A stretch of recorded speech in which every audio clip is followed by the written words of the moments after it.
주님께 영광을 올려드립니다. 할렐루야. 주님이 이곳에 우리의 예배를 받으시기 위해서 여기 오셨습니다. 여러분, 주님이 우리에게서 멀지 않다는 걸 항상 믿으시기를 축복합니다. 주님은 우리를 사랑하시고요, 우리를 사랑하시기 때문에 죽기까지, 생명 내어주기까지 하나님 앞에 순종하고 우리를 사랑하셨습니다. 그 사랑의 흐름이 지금도 여전히 우리를 향해 흘러오고 있습니다. 그렇기 때문에 여러분, 주님이 여러분 사랑한다는 것에 대해서 조금도 의심하지 마십시오. 내가 찾을 때에 주님은 만나주신다. 내가 부를 때에 주님은 응답해 주신다. 그것을 믿으십시오. 믿으면 열립니다. 믿으면 보입니다. 여러분이 믿으면 들리기 시작합니다. 들으면 믿을게요, 보면 믿을게요, 그러지 마시고요. 주님, 내가 믿습니다. 주님이 날 사랑하는 것을 믿습니다. 주님이 지금도 여전히 나를 사랑하시고 나를 지켜주시고 나와 함께 하시는 것을 믿습니다. 그것을 여러분이 믿고 고백할 때에 열리는 거예요. 영에서 여러분의 영이 믿음이 있을 때 열립니다. 그렇기 때문에 우리는 주님 보는 것을 내 영으로 보는 거예요. 물론 믿음으로 믿습니다. 그러나 그분을 더 가까이 배웠고 그분을 만나는 것은 내 영으로 만나는 것입니다. 여러분의 영이 더 활성화되게, 여러분의 영이 더 힘을 얻어서 일어날 수 있도록 하십시오. 여러분 안에 여러분 영이 있습니다. 영은 믿음이 일어날 때 힘을 얻고 성장하고 영이 더 강해집니다. 그렇기 때문에 여러분, 믿음의 고백을 많이 하시고 믿음의 언어를 많이 쓰시고, 그렇게 내 안에서 믿음으로부터 출발되는 모든 말들, 믿음이 있어야 축복이 나가지요. 믿음이 있어야 다른 사람을 칭찬할 수 있는 말이 나가지요. 믿음이 있어야 또한 그 사람의 아름다운 모습을 볼 수 있습니다. 믿음이 없고 불신앙이 있으면 다른 사람의 못난 모습밖에 안 보여요. 단점밖에 안 보여요. 그러나 믿음이 있으면 그 사람의 가장 좋은 모습이 보입니다. 그 사람 속에 숨겨져 있는 아름다움이 보입니다. 가치가 보입니다. 그럼 그것을 여러분이 말해주는 거죠. 믿음으로부터 모든 이러한 언어들이 여러분 나오는 것입니다. 그 말을 많이 하시면 영이 열려요. 여러분의 영이 열립니다. 그리고 주님이 여러분 곁에 계심을 보게 될 것입니다. 저는 많은 경우에 그렇게 주님께 그렇게 말해요. 예수님, 지금 어디 계세요? 화장실에서 세수를 하다가도 예수님, 지금 어디 계세요? 주방에 있다가도 예수님, 지금 어디 계세요? 제가 그렇게 주님을 찾아요. 그러면 잠시 뒤에 나 여기 있다, 이렇게 보이시기도 하고 들려주시기도 하고. 여러분, 주님을 만나는 거에 복잡하지 않다는 걸 아시기 바랍니다. 그냥 여러분이 사랑하는 분을 찾는 것처럼 주님을 찾는 거예요. 주님이 보고 싶으니까, 주님 음성 듣고 싶으니까, 만나고 싶으니까 예수님 어디 계세요? 그러는 거죠. 거기에 무슨 다른 게 첨가되는 게 아닙니다. 예수님 어디 계세요? 한번 해보세요. 예수님 어디 계세요? 보일 때까지 계속 그러는 거예요. 예수님, 말씀해 주실 때까지 예수님 어디 계세요? 그럼 나 여기 있다. 그러세요. 근데 여러분, 그게 별거 아닌 것 같지만요, 여러분 얼마나 나를 평안하게 하시는지, 얼마나 나를 행복하게 하시는지, 늘 내 곁에 계시면서 나와 함께 해주시고, 그 주님이 실제입니다. 여러분, 그렇게 주님을 찾으시고요, 그 주님이 곁에 계심을 확인하시고 기뻐하시고 감사하시고 그렇게 평안하시기를 축복합니다. 왜 아니겠어요? 왜 저뿐이겠어요? 여러분 모두를 생명 주고 샀는데, 여러분 때문에 예수님 죽으셨는데, 여러분 때문에 죽으시고 그 고난을 받으시고 그리고 사망을 이기시고 부활하셨는데, 여러분 만나주시려고 부활하셨는데 왜 여러분 안 만나주겠어요? 주님의 부활을 헛되게 하지 마세요. 주님의 부활은 여러분을 다른 사람이 되게 하시려고, 주님을 만나고 그분과 교통하고 하늘로부터 오는 것들을 공급받는 자가 되게 하시려고 예수님 부활하신 거예요. 부활에는 모든 생명 그 안에 들어있습니다. 우리는 하나님께서 아담을 지으시고 아담이 범죄하기 이전의 상태, 그 완전한 상태로 돌아가야 합니다. 예수님은 우리에게 그 회복을 주시려고 죽으시고 부활하신 거예요. 부활이라는 것은 회복이에요. 우리에게 주신 그 처음 생명이 회복되는 거, 죄가 있기 전 상태로 돌아가는 거. 그런데 우리는 그것을 되찾아야 합니다. 믿고 되찾아야 합니다. 내 것으로 취해야 합니다. 그럴 때 여러분 삶에 생명이 더 풍성해지고, 그리고 죄 이전에 하나님이 사람에게 주신, 아담에게 주신 그 모든 축복이 우리에게 회복이 될 것입니다.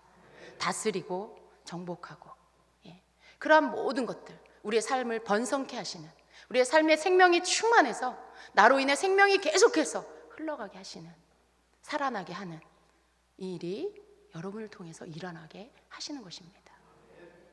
그러니까 여러분 믿으십시오. 오늘부터 예수님 어디 계세요? 여기서부터 시작하시고 주님의 음성을 들으시면서, 혹 여러분이 음성을 못 들어도요, 여러분 느낄 수 있어요. 주님의 임재가 여러분 가운데 있다는 거. 여러분이 거하는 그 자리에, 그 장소에 여러분이 주님 찾을 때에 거기에 주님의 임재가 있다는 걸 느끼게 되실 것입니다. 그래서 한 단계 한 단계 그렇게 더 가까이 주님과 더 친밀한 관계를 만들어가는 여러분 되시길 축복합니다. 아멘. 자, 오늘 말씀 보겠습니다. 요한복음 11장 1절부터 7절입니다. 요한복음 11장 1절부터 7절. 저와 그냥 같이 함께 읽겠습니다. 길지 않으니까 함께 읽겠습니다. 어떤 병자가 있으니 이는 마리아와 그 자매 마르다의 마을 베다니에 사는 나사로라. 이 마리아는 향유를 주께 붓고 머리털로 주의 발을 닦던 자요, 병든 나사로는 그의 오라비더라. 이에 그 누이들이 예수께 사람을 보내어 이르되 주여 보시옵소서, 사랑하시는 자가 병들었나이다 하니, 예수께서 들으시고 이르시되 이 병은 죽을 병이 아니라 하나님의 영광을 위함이요 하나님의 아들이 이로 말미암아 영광을 받게 하려 함이라 하시더라. 예수께서 본래 마르다와 그 동생과 나사로를 사랑하시더니 나사로가 병들었다 함을 들으시고 그 계시던 곳에 이틀을 더 유하시고 그 후에 제자들에게 이르시되 유대로 다시 가자 하시니. 아멘. 네, 7절까지입니다. 자, 오늘 여러분이 우리가 이 말씀 가운데서 이 배경이 베다니에 있는 마르다의 가정이라는 걸 알 수가 있죠. 베다니에 마르다와 마리아 그리고 나사로가 살고 있었습니다. 지금 그 나사로는 두 자매의 마르다와 마리아의 오빠이죠. 근데 이 오빠가 지금 병이 들었습니다. 이 병이 든 것이 그냥 어떤 감기나 이런 정도가 아니라 정말 죽을 병이 들은 것입니다. 그래서 이제 일어나지 못하고 계속해서 시름시름 정말 생명이 꺼져가고 있는 그런 상태인 거죠. 굉장히 위중한 상태인 거죠. 그 상황에 마르다는 사람을 보내어서 예수님께 전가를 합니다. 예수님, 오빠가 지금 너무 많이 아픕니다. 그 소식을 전하죠. 근데 그 말은 뭐예요? 예수님, 지금 빨리 와주세요. 지금 빨리 오셔서 우리 오빠를 좀 살려주세요. 낫게 해주세요. 그 말인 거죠. 그 소식을 들은 예수님은 그 소식을 들으시고는 그래, 내가 지금 빨리 가야 되겠다 라고 하셨어야 될 것 같은데 예수님 그렇게 하시지 않고요, 오히려 지금 머물던 그 장소에서 이틀을 더 머물고 계십니다. 예수님이 그러세요. 이 병은 죽을 병이 아니다.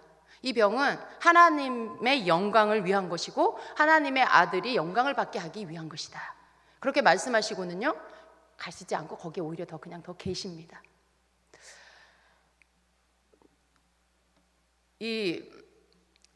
우리는 이 말씀을 지금 굉장히 짧은 말씀이에요. 굉장히 1절부터 7절까지의 이 말씀, 그냥 마르다가 예수님께 전가를 사람을 보내서 예수님께 오빠가 아프니 빨리 와주세요. 근데 예수님은 안 가시고 그게 다예요. 근데 이 말씀 가운데서 우리가 정말 많은 하나님의 그러한 그 메시지를 담고 있다는 걸 여러분 알기를 원합니다. 제가 오늘 이 말씀을 이렇게 보따리를 풀어서 여러분에게 이 속에 들어있는 게 뭔지를 드려야 되잖아요. 여러분, 마르다와 마리아 그리고 나사로, 이 세 사람은 예수님이 잘 가시는 베다니의 가정이에요. 우리가 먼저 알아야 할 것은 무엇이냐면, 베다니의 이 마리아의 가정은요, 예수님께서 늘 가셔서 쉬는 장소예요. 그곳에 가셔서 안식을 취하시고 쉬시기도 하고 충전하시고 또 거기에서 가르치시기도 하고 여러 가지 정말 그냥 예수님의 집처럼 그렇게 머무시는 장소예요. 그 말은 무슨 말이냐면 이 가족들하고 예수님께서 굉장히 친밀하다는 거죠. 예수님께서 이 가족들을 굉장히 친밀한 관계로, 그리고 또 사랑의 관계로 관계하고 있다라는 말씀이에요. 여러분, 친하지 않은데 그 집에 가서 막 며칠을 자고 먹고 그 집에서 또 모임을 갖고 그렇게 하나요? 그럴 수가 없죠. 너무나 가까운 그런 친밀한 관계 안에서 그렇게 할 수 있는 것입니다. 이 마르다 이 가족들은요, 예수님이 오신다면 모든 열일을 제쳐놓고 예수님을 모시고 예수님의 입에서 나오는 말씀을 듣고 예수님을 위해서 음식을 준비하고 뭐 이런 것들을 늘 기뻐했습니다. 그런 가족이에요. 예수님과의 그런 관계 안에 있는 그런 가족입니다. 그런데 지금 이 말씀 가운데서 그렇게 친밀한 관계, 또 예수님과 그렇게 사랑하는 그런 관계의 이 가정인데, 정말 지금 이 가정 가운데 일어난 정말 너무나 힘겹고 어려운 일, 그 일이 일어났는데, 그래서 예수님 빨리 와주세요라고 전가를 보냈는데 예수님은 지금 가시지 않고 계시는 거예요. 여러분, 우리는 그냥 말씀을 쭉 읽고 그리고 이 뒤에 말씀들을 알기 때문에 그냥 읽지만, 사실은 이 상황 가운데서 우리가 들어가서 생각을 해보면 지금 이 상황에서 마르다와 마리아는 얼마나 애가 탔을까. 오빠는 죽어가고 있고 예수님 좀 빨리 와주시라고 했는데 오시지는 않고, 지금 오빠는 촉초를 다투고 있는데 얼마나 그 애타는 마음이 있었을까. 우리가 그것을 한번 생각해 볼 수 있습니다. 또 예수님이 어떻게 왜 안 오시지? 왜 이렇게 빨리 안 오시지? 그러면서 생각하는 거죠. 예수님만 오시면 빨리 나을 텐데 근데 왜 안 오셔? 하루가 가고 이틀이 가고. 생각해 보니 예수님은 저 길거리에 있는 그 안진뱅이 38년 된 병자도 만나주셔서 고쳐주시고, 또 소경의 눈을 또 열어주시고, 또 그 5,000명을 먹이시는 놀라운 기적도 베풀어 주시고, 와, 예수님은 정말 초자연적인 놀라운 하나님의 일들을 하시는 분인데, 아니 그 길에 있는 그 사람들에게는 그런 일들을 베풀어 주시면서 왜 나에게는, 왜 우리 가정에 안 오시는 거야? 여러분, 조금씩 섭섭한 마음이 들었겠어요? 안 들었겠어요? 들었겠죠. 그죠? 성경에 나오는 인물이요, 다 홀리홀리 그러진 않아요. 성경에 나오는 인물이라고 해서 다 영적으로 충만하고 그러지 않아요. 각각의 그 성경에 나오는 인물들이요, 어떤 사람은 우리보다 더 못한 것 같기도 하고 그런 사람도 있어요. 여러분, 가룟 유다 보세요. 사울왕 보세요. 그들을 본받으면 안 되잖아요. 그러니까 성경에 나오는 인물이 우리하고 똑같은 성정을 가진 사람들이라는 것을 우리가 항상 염두에 두고 성경을 봐야 합니다. 지금 마리아와 마르다는 그냥 어떤 그 마을의 그 한 가족이에요. 그리고 예수님을 특별히 사랑하는, 깊이 사랑하는, 그런 예수님을 믿고 사랑하는 그런 가족인 거죠. 예수님을 사랑하고 예수님을 너무나 그 믿고 따르고 하는 가정이기 때문에 집안에 일어난 이 안 좋은 이 일들에 대해서, 지금 큰 슬픔을 겪게 생긴 이 상황에 대해서 예수님이 어떤 누구보다도, 그 누구를 챙기는 것보다도 나를 챙겨주시기를, 우리 가정을 챙겨주시기를 원하는 그 마음이 이들에게 있는 것이죠. 근데 예수님은 오시지 않아요. 그러니까 마리아는 그 마음 가운데, 마리아와 마르다는 조금씩 아마 야속하고 섭섭한 마음이 들었을 거예요. 예수님이 이들을 어떻게 사랑하셨는지 5절에 말씀하고 있어요. 예수께서 본래 마르다와 그 동생 나사로를 사랑하시더니, 이렇게 말씀해요. 여기서 이 사랑하시더니라고 할 때 이 사랑은요, 그냥 일반적인 사람이 사람을 사랑하는 그 정도의 사랑을 말하는 게 아니에요. 사람의 사랑은 어떻습니까? 변해요.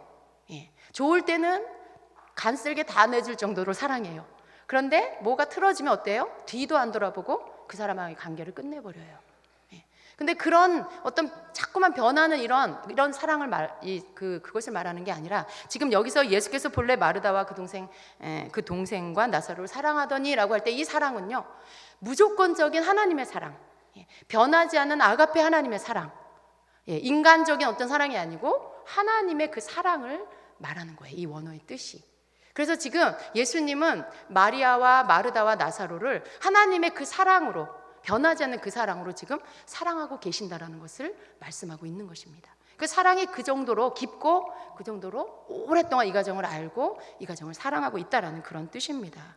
그런데 이 말씀 다음 절에 뭐라고 합니까? 그들을 사랑한다고 말씀하시고는 그 다음에 나사로가 병들었다 함을 들으시고 그 계시던 곳에 이틀을 더 유하시고, 이 뭔가 구절이요 앞과 뒤가 안 맞는 것 같은 거예요. 그렇게 깊이 사랑하시면 빨리 가셔야 되는 건데 병들었다 소식을 듣고는 그곳에서 이틀을 더 유하시고 이렇게 말씀해요. 왜 그러셨을까? 왜 그러셨을까? 예. 지금 이 말씀 가운데 주님과 예수님과 이 마르다의 가족이 정말 친밀한 관계라는 걸 우리가 알 수 있지요. 정말 예수님께서 아버지 사랑, 큰 하나님 아버지의 그 크신 사랑으로 이 사람들을 사랑하고 있다는 걸 지금 충분히 우리에게 알게 해주고 있어요. 그런데 결론은 뭐예요? 병든 나사로가 죽어가는데 예수님은 가지 않으셨다더라, 이 말씀인 거죠. 이게 지금 뭔가 앞뒤가 안 맞는 거죠. 예수님께서 이 병에 대해서 말씀하셨어요. 이 병은 죽을 병이 아니다. 하나님의 영광을 위한 것이고 하나님의 아들이 영광받게 하기 위함이다. 예수님은 지금 나사로가 아픈 이유를 아셨어요. 나사로가 병들었고 그리고 그가 죽을 거라는 걸 알고 계셨어요. 그걸 아시면서도 여전히 주님은 가지 않고 그냥 머물고 계십니다. 지금 그 주변의 모든 사람들은요, 그 가족을 비롯해서 그 주변의 모든 그 마르다 가족을 알고 있는 주변 사람들, 심지어 제자들까지도요, 도대체 예수님이 왜 마리아의 집에 안 가실까? 나사로가 죽어간다는데 예수님은 왜 가시지 않고 대체 저렇게 머물고 계시는 걸까? 의아하고 의문이 들었을 것입니다. 여러분 같으면 어떻겠어요? 여러분도 동일하게 그러셨을 거예요. 여러분의 일이라고 생각해 보세요. 여러분의 가정의 가족이 죽어가고 있어요. 그래서 예수님 빨리 와주세요. 예수님 빨리 와주세요. 빨리 와서 살려주세요. 그렇게 하시겠죠. 근데 예수님이 오시지 않아. 예수님이 아무런 응답을 안 해주셔. 여러분, 그러면 여러분 마음이 굉장히 힘들어질 거예요. 이게 도대체 뭐지? 예수님이 정말 나를 사랑하긴 하시는 건가? 어떤 그런 마음들이 여러분에게 들 것입니다. 여러분 안에 정말 예수님을 애타게 기다리는 그런 마음은 계속 차오를 거예요. 여러분, 지금 이 마르다와 마리아가 얼마나 예수님을 기다렸는지를 우리가 말씀을 통해서 알 수가 있어요. 나사로 오빠가 죽고는 나흘째 되는 날 예수님이 오셨어요. 이제 목이 빠져라 예수님을 기다리고 있던 두 자매가 예수님이 오셨다는 소식을 듣고는 마르다가 먼저 예수님 만나러 나갑니다. 밖에 나가서 예수님을 보자마자 하는 말이 뭐예요? 21절에 마르다가 예수께 여짜오되 주께서 여기 계셨더라면 내 오라버니가 죽지 아니하였겠나이다. 이 말을 가장 먼저 예수님 만나자마자 쏟아놓습니다. 네. 여러분, 이게 무슨 뜻이에요? 그동안 계속 이 마음 가운데 이 말이 가득 차 있었다라는 거예요. 예수님이 오시면 가장 먼저 쏟아놓고 싶은 말이었고, 계속해서 오빠가 아프면서부터 죽기까지 계속해서 왜 예수님이 안 오실까? 예수님만 오셨으면 낫을 텐데, 예수님만 오셨으면 낫을 텐데, 그 생각을 하고 있었다는 것이죠. 그러니까 어떻게 해요? 예수님 만나자마자 그 말을 쏟아놓는 거예요. 마리아도 다르지 않습니다. 32절에 보면 시간차를 두고 마리아가 예수님 오셨다는 소리를 듣고는 달려가서 예수님 앞에 엎드리면서 울면서 예수님께 말씀을 드립니다. 예, 주께서 여기 계셨더라면 내 오라버니가 죽지 아니하였겠나이다, 이렇게 말해요. 두 자매가 너무나 애타게 예수님을 기다렸고 너무나 애타게 예수님께서 오셔서 오빠를 살려주기를 기다렸어요. 여러분, 이 모습은요, 여러분이 무언가 집안에 큰일이 생겼어요. 예, 너무나 어렵고 힘든 일이 생겼어요. 그랬을 때 여러분 어떡합니까? 기도하지요. 예수님 앞에 간청하지요. 예수님, 이 문제 해결해 주세요. 예수님, 우리 누구누구 살려주세요. 우리 딸 살려주세요. 여러분, 기도하지요. 마치 그런 것과 똑같은 거예요. 예수님께 살려달라고, 이 문제 해결해달라고 간청하는 거죠. 그런데 예수님이 들어주시지 않은 거랑 똑같은 거예요. 예수님께서 내가 그렇게 애타게 금식하며 그렇게 철야하며 주님 앞에 애타게 기도했는데 예수님 응답해 주시지 않은 그런 상황과 지금 똑같은 거예요. 그런 상황에 여러분은 어떠실 것 같아요? 예전에 그런 적 있으세요? 막 작정하고 기도하고 막 금식했는데 예수님 응답을 안 해주셔. 그런 적 있으세요? 있으시죠? 그랬을 때 여러분 반응이 어떠셨어요? 네. 제가 알아맞혀 볼게요. 나 기도 안 할 거야. 예수님은 내 기도를 안 들으셔. 예수님은 나 같은 사람한테는 관심이 없으셔. 나 그냥 내 맘대로 살래. 그러셨어요? 맞아요? 네. 뭐 안 그러신 분도 있겠지만 그런 분들이 많이 계실 거예요. 그런데 여러분, 이게 일반적으로 어떤 사람이 이렇게 하냐, 그냥 자기 마음대로 산 사람은 또 이렇게는 안 해요. 근데 뜨겁게 예수님을 사랑하는 자, 정말 예수님을 믿고 예수님만 의지하고 사는 자, 그런 분들이 하나님 앞에, 예수님 앞에 뭔가를 막 간청하고 기도했는데 안 이루어졌을 때, 그때 실망감과 그 다음에 마음에 너무 상처를 받고, 그러면서 마음이 식어져 버려요. 사랑했는데, 내가 주님을 그렇게 사랑했고 주님이 나를 그렇게 사랑한다고 믿었는데 그게 아닌 결과가 왔을 때 사람들의 반응은 어때요? 예수님께로부터 마음을 닫습니다. 예수님을 향해 마음을 닫아버리고 마음이 식어져 버리죠. 그리고 점점 은혜를 못 받기 시작해요. 이런 거죠. 이제는 더 이상 그냥 별로 듣고 싶지 않아 하고 마음 문을 딱 닫아요. 장독대 뚜껑 닫듯이 문을 딱 뚜껑을 덮어버려요.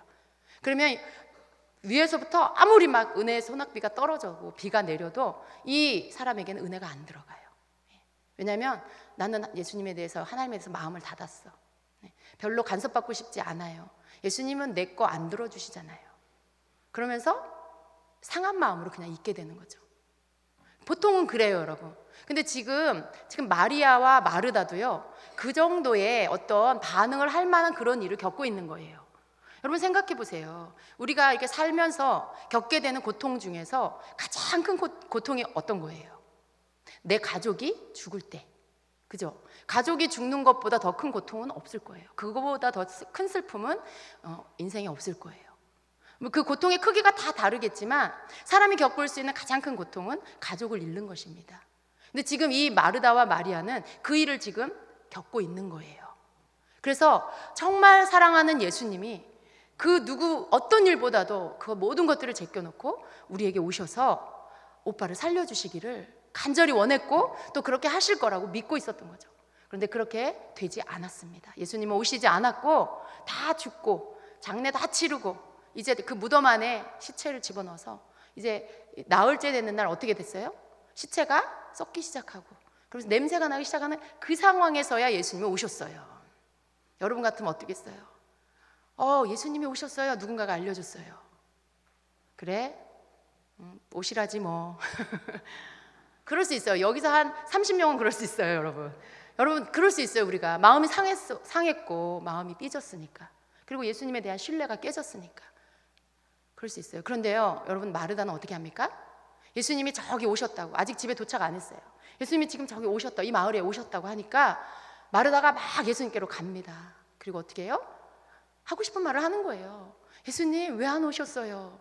우리 오빠가 예수님 계셨으면 살았을 텐데 왜 안 오셨어요? 막 그래요.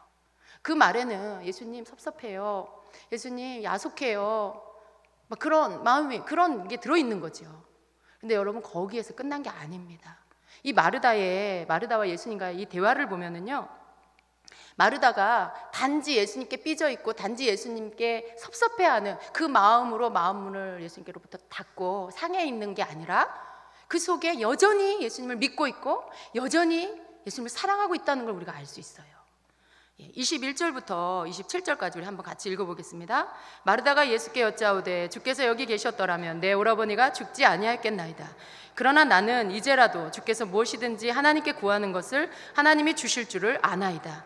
예수께서 이르시되 내 오라비가 다시 살아나리라. 마르다가 이르되 마지막 날 부활 때에는 다시 살아날 줄을 내가 아나이다. 예수께서 이르시되 나는 부활이요 생명이니 나를 믿는 자는 죽어도 살겠고 무릇 살아서 나를 믿는 자는 영원히 죽지 아니하리니 이것을 내가 믿느냐. 이르되 주여 그러하외다. 주는 그리스도시요 세상에 오시는 하나님의 아들이신 줄 내가 믿나이다. 아멘. 자, 여러분, 이것이 이제 오신 예수님과 마르다의 대화예요. 여러분, 이 말씀을 읽으면서 마르다가 마음이 상했구나, 마르다가 지금 삐져 있구나, 마음 문을 닫았구나, 그런 거 느껴지시나요? 그렇지 않죠. 마르다의 고백은요, 여전히 예수님이 하나님의 아들이신 것을 믿고 있고 예수님이 하나님께 구하는 것은 무엇이든지 하나님이 들어주실 것을 믿고 있고 예수님과 함께 마지막 날에 부활할 거라는 걸 믿고 있어요. 여러분, 이건 놀라운 신앙 고백이에요. 이 상황에서 드릴 수 있는 고백, 여러분이 이 상황에서 내 가족이 죽었어, 하나님, 예수님이 그 기도 안 들어주셨어, 오시지 않았어, 그런 상황에서 여러분 이러한 신앙의 고백을 드릴 수 있는 건 쉬운 일이 아니에요. 지금 마르다는요, 예수님이 굉장히 섭섭하게 했지만 그 가운데 예수님이 오셨을 때 여전히 그전과 동일한 믿음으로 예수님께 자기의 믿음을, 신앙을 고백하고 있고 또 그 사랑이 담긴 고백을 지금 드리고 있어요. 마르다에게 지금 예수님이 나사로를 살려주실 거라는 믿음은 아직 없었어요. 예수님이 내 오라비가 살 것이다라고 했을 때 그 말을 그는 믿지 못했죠. 단지 뭐예요? 마지막 날 부활 때 살 것을 믿습니다라고 말해요. 예수님이 지금 오빠를 살려주실 거라는 믿음은 아직 없었지만 마르다의 그 믿음 안에는 섭섭하고 상처받은 그 마음으로 예수님에게 그 어떤 원망과 불평을 드리는 게 아니라 여전히 예수님은 그리스도시고 여전히 예수님은 하나님의, 세상에 오실 하나님의 아들이시고 구원자시고 그런 하나님과 하나 된 분이라는 것을 마르다는 여전히 믿고 그것을 고백하고 있는 거예요. 지금 마르다에게는 상처를 볼 수가 없습니다. 여러분 이건 굉장히 귀한 모습입니다. 마르다는 예수님이 늦게 왔다고 해서 예수님에게 함부로 하지 않았어요.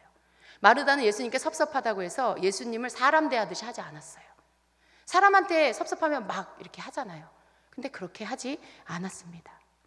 여전히 그는 예수님을 신뢰하고 여전히 그녀는 예수님을 사랑하고 있었습니다. 이것이 마르다의 믿음이에요. 여러분 또 마리아는 어떻습니까? 마르다는 그 오빠 나사로를 그런 잃은 슬픔 때문에 예수님이 오셨다는 소리를 못 들었어요. 그래서 그냥 집에 앉아 있었죠. 언니가 와가지고 예수님이 오셨다, 너를 찾는다라고 해주니까 얼른 달려갑니다. 예수님께로 막 달려가서 첫 번째 하는 일이 뭐예요? 그 발 앞에 엎드렸어요. 예수님 발 앞에 마리아가 엎드립니다. 여러분 마리아의 신앙은 예수님께 경배하는 신앙이에요. 마리아의 신앙은 예수님 발 앞에 엎드리는 신앙이에요. 예수님을 너무나 사랑해요. 예수님이 오시면 여러 가지 막 준비할 것도 많지만 예수님 발 앞에 앉아서 예수님의 입에서 나오는 말씀을 듣느라고 한 번도 눈을 떼지 않고 그렇게 집중해서 예수님의 말씀을 듣는 그런 자예요. 이 마리아는요, 자기 자신의 그 어떤 귀한 것보다도 예수님이 가장 귀하다고 고백하는 그런 자이죠. 그런 사랑을 가지고 있는 자예요. 그런 믿음을 가지고 있는 자예요. 나의 구원자, 나의 왕이시고 나의 구주이시고 예수님은 나의 모든 것입니다라는 그 고백이 이 마리아의 경배 안에 들어있습니다. 예수님이 마리아가 발 앞에 와서 엎드리고 그런데 울면서 말을 해요. 그 오빠의 죽음으로 인한 슬픔이 인간이기 때문에 있는 거예요. 예수님을 경배하면서도 그 신앙을 갖고 있으면서도 자기가 겪고 있는 이 슬픔이 너무 크고 너무 고통스러운 거죠. 그래서 예수님 발 앞에 엎드려서 울면서 예수님이 계셨으면 우리 오빠가 죽지 않았을 것입니다 라고 언니하고 똑같은 말을 하게 됩니다.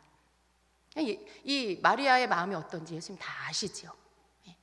근데 여러분 지금 제가 여러분에게 설명드리고 싶은 것은요, 크나큰 고통을 이 가정 가운데 지금 주셨어요. 겪고 있어요.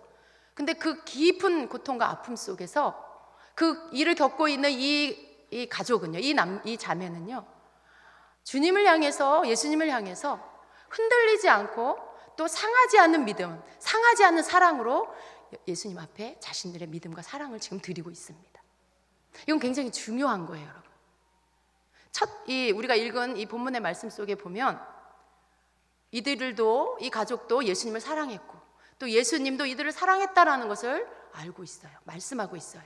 근데 그 사랑이 어떤 것인지를 우리가 살펴봤을 때 이러한 크나큰 고통 속에서도 흔들리지 않는 그 사랑으로, 그 믿음으로 예수님을 믿고 사랑하고 있었다라는 것, 그것입니다. 그때 여러분 우리가 마리아를 조금 더 보겠습니다. 마리아가 지금 이 11장 말씀 속에서 보면은요, 예수님 발 앞에 와서 엎드려서 울었구나, 예수님 앞에 주님 계셨으면 우리 오빠 죽지 않았을 것입니다 라고 말했구나, 그거밖에 알 수가 없어요. 알 수가 없어요. 그런데 여러분 마리아는 제가 아까 설명드린 대로 정말 예수님을 사랑하는 그런 여인이지요. 그런데 이 마리아가 예수님을 어떻게 사랑했는지를 이 말씀 가운데 알려주기 위해서 우리가 본문의 말씀을 보면 11장 2절에 마리아가 예수님의 발에 옥합을 붓고 그리고 그 머리털로 그 발을 닦았더라 라고 하는 말씀이 나와요. 근데 그 말씀, 그 사건은요, 지금 언제 있는 일이냐 하면 11장을 넘어서 12장 3절에 나오는 말씀이에요. 예수님이 아직 나사로를 살리기 전에 예수님의 발을 닦은 이 일은요, 미래의 일이에요. 미래의 일. 지금 11장의 그 자리에 서서 보면 이건 미래의 일이에요. 근데 굳이 미래의 일을 가져다가 지금 11장 2절에다가 이 말씀을 기록하고 있어요. 좀 그게 이해가 되지 않았어요, 저는.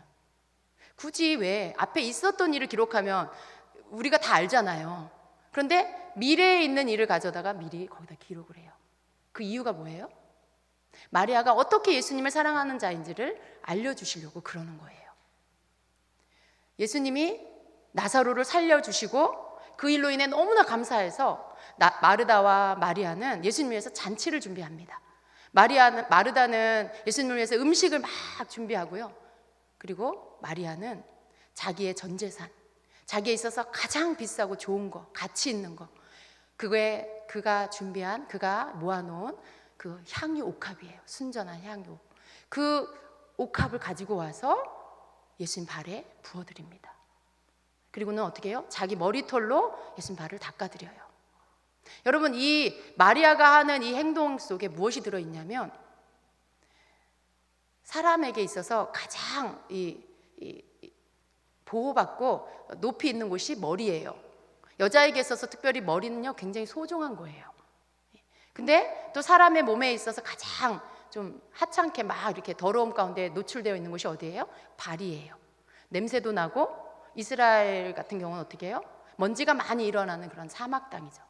그런 건조한 땅에서 하루 종일 샌들을 신고 걸어 다니면 어떻게 해요? 발이 막 더러워져요.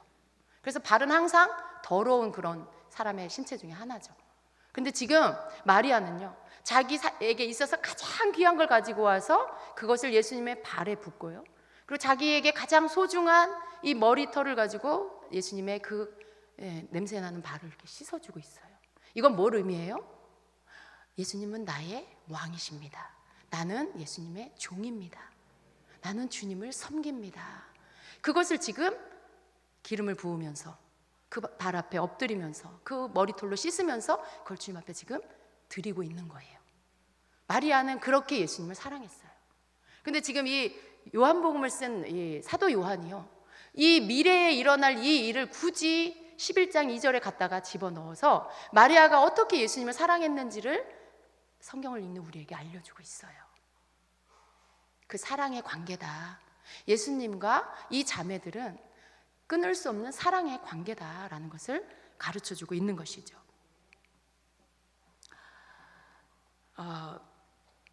여러분, 이 두 사람의, 이 두 자매의 이 사랑을 우리가 생각할 때에 예수님께서 이들에게 행해 주신 이 일은 정말 이해가 가지 않는 일이에요. 그런데 예수님은요, 왜 그렇게 하셨을까? 왜 이렇게 사랑하는, 또 예수님을 이렇게 사랑하고 예수님도 그렇게 깊이 사랑하는 이 두 자매에게 왜 예수님은 가장 좋은 걸 주시지 않았을까? 예수님이라면 충분히 가셔서 나사로를 살릴 수 있으셨을 텐데, 고칠 수 있으셨을 텐데 왜 그렇게 하지 않으셨을까? 우리가 이 11장 전체의 말씀을 알고 있습니다. 예수님께서 죽은 나사로, 냄새나는 나사로를 향해서 이제 나사로야 나오너라 하시고 명령하시고, 그리고 나사로가 살아나지요. 결국은 결과적으로는 이 자매들에게 나사로를, 오빠를 다시 살려서 돌려줍니다. 예, 여러분, 해피엔딩이에요. 그런데 이 일이 있기에 이 과정 안에서 우리는 예수님께서 행하시는 이 행동들을 이해할 수가 없는 것이죠. 왜 그러셨을까? 이렇게 사랑하는데. 그런데요, 여러분, 예수님이 초반에 그 말씀을 하셨죠. 이 병은 죽을 병이 아니다. 하나님이 영광 받으실 일이고 또 하나님의 아들의 영광을 드러내기 위한 일이다 라고 하셨어요.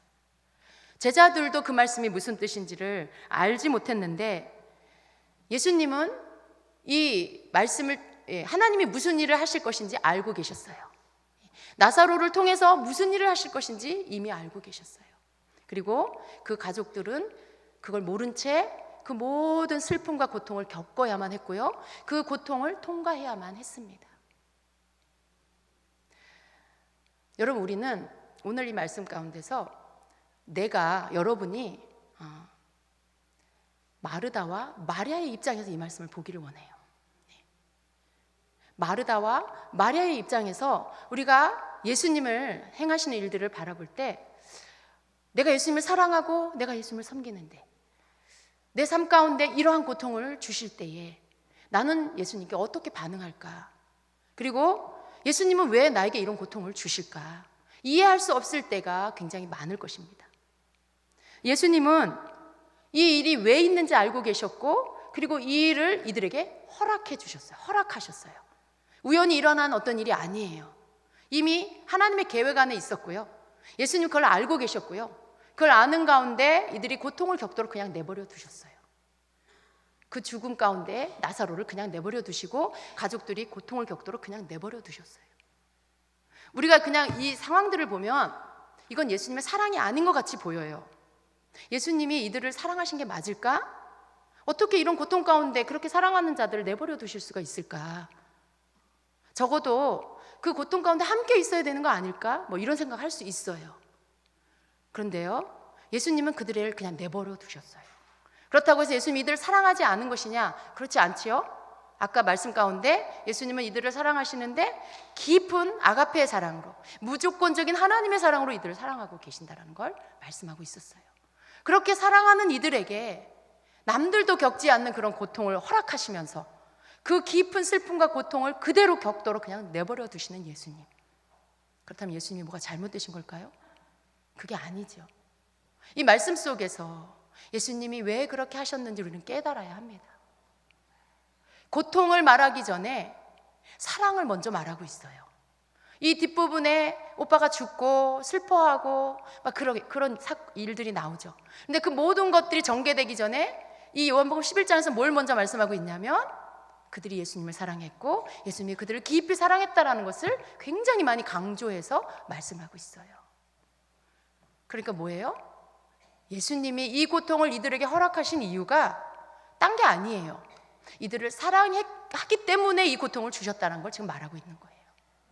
마르다와 마리아 그리고 나사로 이 가정을 예수님께서 너무나 사랑하셨고 특별히 사랑하셨기 때문에 이 고통을 주셨다는 것을 지금 말씀하고 있는 거예요.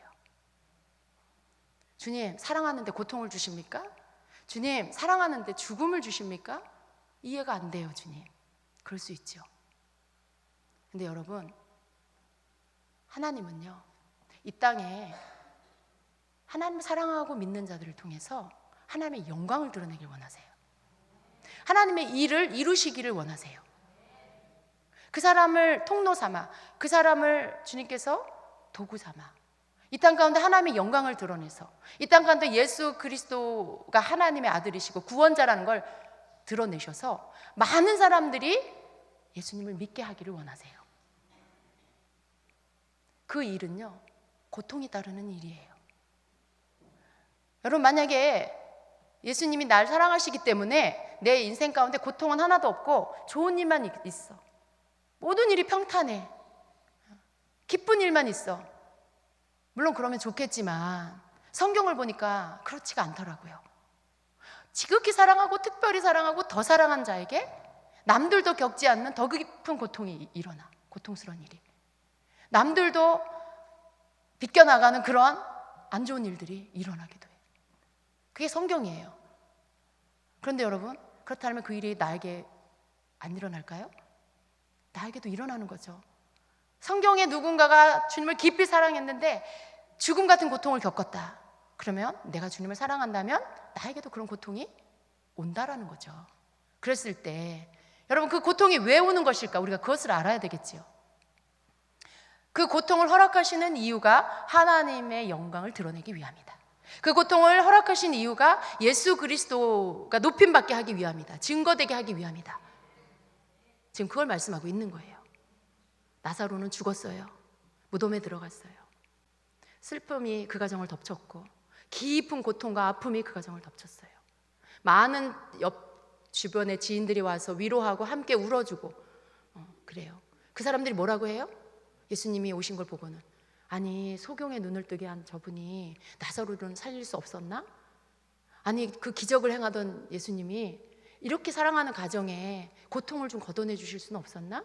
막 이런 이야기들을 막 해요. 그냥 그 사람들은 뭐예요? 그냥 자기들이 알고 있는 수준에서 그냥 예수님을 판단하고 있는 거죠. 예. 그냥 예수님 사랑하니까 고통이 없어야 된다라고 그렇게 판단하고 있는 거죠. 많은 경우에 그런 일들이 있어요. 예. 예수님을 잘 섬기고 사랑하고 그러는 가정에 안 좋은 일이 일어나면 어떻게 해요? 저 사람 진짜 믿는 거 맞아? 저 사람한테 그럼 왜 저런 일이 생겨? 주변에 이런 말들 할 수 있죠. 근데 여러분, 그렇지 않습니다. 예수님은요, 사랑하시기 때문에 그 고통을 허락하셨어요. 주님이 오셔서 나사로를 살리십니다. 이 일로 많은 사람들이 하나님을 믿고 그리고 예수 그리스도가 하나님의 아들인 것을 믿게 됐어요. 그리고 오늘을 살고 있는 우리에게도 이 말씀을 읽으면서 어떻게 해요? 예수님이 하나님이신 것, 예수님이 하나님의 보내신 그 아들이신 것, 구원자이시라는 것을 우리가 알게 되고 믿게 되는 거예요. 여러분, 하나님의 영광, 하나님의 뜻을 위해서 주님이 사용하시기 위해서는 고통을 통과하게 하신다는 걸 우리가 알아야 돼요. 네. 고통을 겪지 않고는 하나님의 영광을 볼 수가 없어요. 고통을 통해서 끝까지 내 믿음이 실족되지 않고 내 사랑이 식어지지 않고 변함없이 여전히 예수님을 믿고 여전히 예수님을 사랑하는 그 믿음과 사랑 안에 서 있을 때에 그 믿음 안에서 하나님의 영광이 드러납니다. 그 사람을 통해서 예수님께서 일을 하십니다. 하나님의 영광을 드러내고 하나님의 뜻을 이루시는 것입니다. 우리는 이해할 수 없을 때가 많이 있어요. 우리에게 일어나는 일들을. 물론 내가 뭘 잘못을 해서 겪는 고통은 빨리 깨닫고 회개하고 돌이켜야 돼요. 그러나 내가 정말 예수님을 사랑해, 내 삶에 예수님이 전부야, 그렇게 고백하고 마리아와 같은 그런 신앙을 가지고 고백하고 그런 어떤 믿음을 갖고 있고 신앙을 갖고 있는데 어떤 고통스러운 일들이 일어나고 어떤 안 좋은 일들이 일어나고 그럴 때 여러분, 그때 그런 일들이 있을 수 있어요. 그럴 때 우리는 기억해야 합니다. 하나님께서 사랑하시기 때문에 내게 고통을 허락하시고 이 고통 속에서도 내가 믿음을 지키고 사랑을 지킬 때, 내가 흔들리지 않을 때 주님은 이 일을 통해서 영광을 받으시겠구나, 주님은 이 일을 통해서 하나님의 영광을 드러내시겠구나. 그래서 우리는 마르다와 같이 마리아와 같이 어떤 고통 속에 죽음 같은 고통을 우리가 만나게 된다 할지라도 그 고통을 통과하는 과정 안에 우리가 주님 앞에 드려야 할 마땅한 내 신앙의 고백을 드려야 하는 것입니다. 마땅한 경배를 드리고 여전히 예수님은 나의 왕이십니다, 여전히 예수님 나의 주인이십니다, 나는 주님의 종입니다라는 이 고백을 우리가 드릴 수 있어야 한다라는 것입니다. 사랑하기 때문에 고통을 주시는 거예요.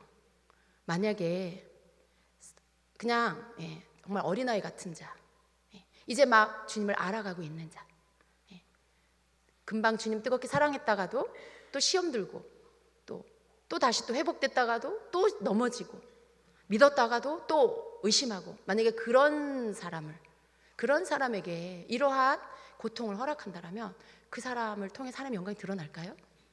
그 사람이 이 죽음 같은 고통 속에서도 주는 그리스도시요 세상에 오실 하나님의 아들이십니다, 예수님이 구하시면 지금도 하나님께서 다 이루어질 것을 내가 믿습니다라는 이 고백할 수 있을까요? 그 사람의 입에서는 그런 신앙의 고백이 나올 수가 없어요. 주님, 예수님, 왜 나한테 이렇게 하세요? 정말 전 주님 믿는 거 생각해 봐야 되겠어요. 그렇게 하지 않겠어요? 여러분, 고통을 주시는 사람, 하나님의 영광을 드러내시려는 그 통로를 선택하실 때 어떤 사람을 선택하는 거예요? 어떤 고통 속에서도 흔들리지 않는 자, 그 사람을 택하셔서 고통을 허락하시고 그리고 그것을 통과한 후에 하나님 영광 받으시는 거죠. 그래서 여러분 고통을 겪는 게 선택된 거라는 걸 아셔야 돼요. 주님이 깊이 사랑하고 있고 그가 주님을 사랑하는 것을 인정하는 자. 내가 너는 믿어. 내가 네 믿음을 내가 인정해. 내가 너 안에 있는 나를 향한 사랑을 내가 믿고 인정해. 너라면 이 고통을 통과할 수 있고 너라면 이 일을 할 수 있어. 너라면 이 일을 통해 믿음이 빼앗기지 않고 사랑은 빼앗기지 않고 내 영광을 드러낼 수 있어. 그렇게 인정된 자에게 그 고통을 주신다는 거예요. 지금 이 말씀은 그걸 말씀하고 있는 거예요. 여러분 어떠세요? 여러분이 혹시 고통 중에 있으십니까? 여러분 속에서는 어떤 말들이 나오고 있으신가요? 마리아와 마르다처럼 예수님 왜 안 오세요? 왜 안 들어주세요? 그런 말들 일어나고 있는가요? 그럴 수 있습니다. 여러분 고통 속에서 그런 말 할 수 있어요. 그러나 여러분 더 마음 깊은 곳에는요 여전히 예수님은 그리스도이십니다. 예수님은 나의 왕이십니다. 예수님은 나의 주인이십니다. 예수님 나의 전부이십니다. 여러분 그 고백을 여러분 들으십시오. 그것까지 다 잃어버리지 마시라는 거예요. 그 고백을 들으시고 그 발 앞에 엎드려 경배하시고 주님 앞에 여러분의 사랑을 쏟아 드리는 여러분이 되십시오. 주님은 그런 자를 원하세요. 여러분 모두가 그렇게 되기를 원하세요. 죽은 나사로 그가 살아난 것은 뭘 예표하는 것입니까? 하나님께서 이 인류 가운데 이루시고자 하는 예수님이 죽으시고 다시 부활하시는 그 놀라운 그 영광스러운 일을 이루시려고 그것을 예표로 나사로를 통해서 보이신 거예요. 여러분 이건 정말 놀라운 일이에요. 예수님의 죽으심과 부활을 보이기 위해서 나사로를 죽게 하시고 다시 살려주셨어요. 하나님께서 이 땅 가운데 이루시고자 하는 놀라운 일 가운데 너무나 가장 중요한 일, 그 일을 예언적으로 보여주시기 위해서 이 나사로의 죽음을 그리고 부활을 계획하신 거예요. 그 일 가운데 내가 누구를 통해서 이 일을 이 땅 가운데 풀어놓을까? 내가 누구를 통해서 이 일을 이 땅 가운데서 펼쳐 보여서 사람들로 하여금 하나님의 영광을 보이고 그 영광을 하나님께 돌리고 예수 그리스도를 믿게 할까? 하나님이 고민 안 하셨겠어요? 둘러보시지 않았겠어요? 그리고 베다니에 사는 이 남매를 선택하신 것입니다. 왜요?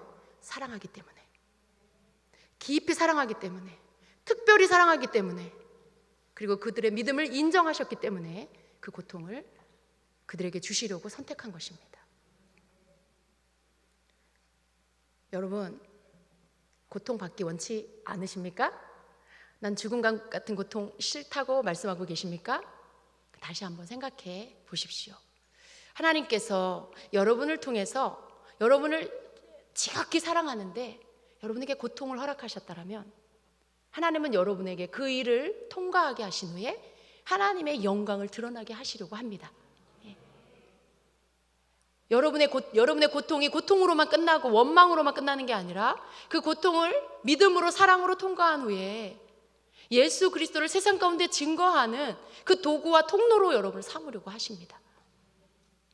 우리는요, 우리에게 오는 이러한 고통을 가지고 주님 앞에 육신으로 느끼고 감각으로 느껴지는 이러한 통증과 아픔과 마음의 아픔으로 인해서 하나님 앞에 원망과 불평과 불신앙을 쏟아넣는 것이 아니라 정말 사랑을 고백하고 여전히 변하지 않는 믿음을 고백하고 그리고 하나님의 뜻을 이룰 수 있도록 그 앞에 엎드리는 자가 되어야 하겠습니다.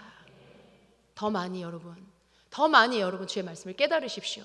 더 많이 주님의 여러분을 향한 뜻을 깨달으십시오. 주님께서는 여러분을 사용하셔서 하나님의 영광을 드러내기를 원하십니다. 내 사랑하는 자녀들아, 내가 너희들의 삶 가운데 고통을 허락하는 것은 내가 너희들을 통해 내 영광을 드러내기 위함이다. 세상 가운데 내가 구원자라는 것을 알려주기 위함이다. 잘 견디어라, 잘 이기어라 말씀하시는 거죠. 시간이 많이 갔지만 제가 한 가지만 더 하겠습니다. 주님께서 이 가정의 고통을 계획하고 계셨어요. 그리고 그 고통을 주셨습니다. 그런데 이 고통을 주시기 전에 이 가정 가운데 하나님께서 내가 너희를 도울 것이다 라고 하는 예언의 말씀을 담아주고 계셨습니다. 그 말씀이 어디에 있냐면 여러분 우리가 이 말씀을 우리가 읽은 본문 말씀에 11장 1절의 말씀을 보면요, 이 말씀을 흠정역으로 보면 이렇게 말씀하고 있어요.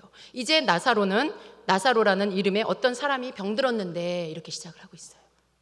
여러분, 이 말씀이 11장을 시작하는 말씀이에요. 이제 나사로라는 이름의 어떤 사람이 병들었는데, 이렇게 시작해요. 왜 이 11장 첫 구절을 시작하면서 뭐 이렇게 나사로라는 이름의 사람이 병들었는데 이렇게 시작할까? 좀 뜬금없다, 이렇게 생각할 수 있어요.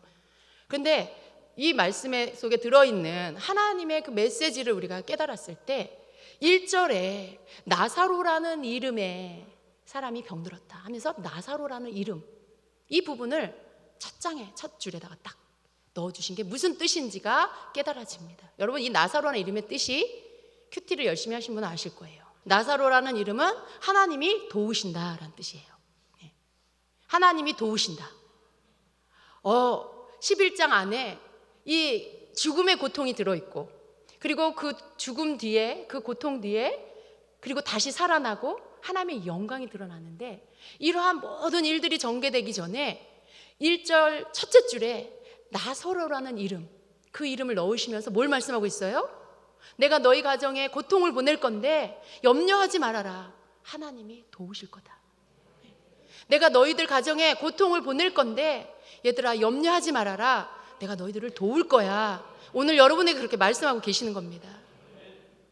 여러분, 하나님은요, 그 자녀가 고통당하도록 그냥 내버려 두시지 않아요.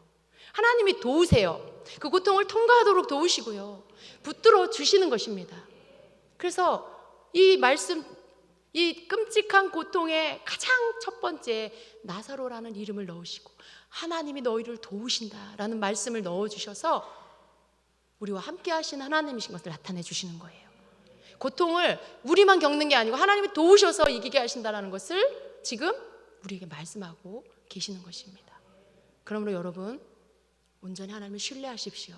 하나님은 고통도 사랑해서 주시고 그걸 통해서 우리를 통해 영광 받으시고 그 영광스러운 일에 우리를 동참시키려고 우리에게 고통을 허락하십니다.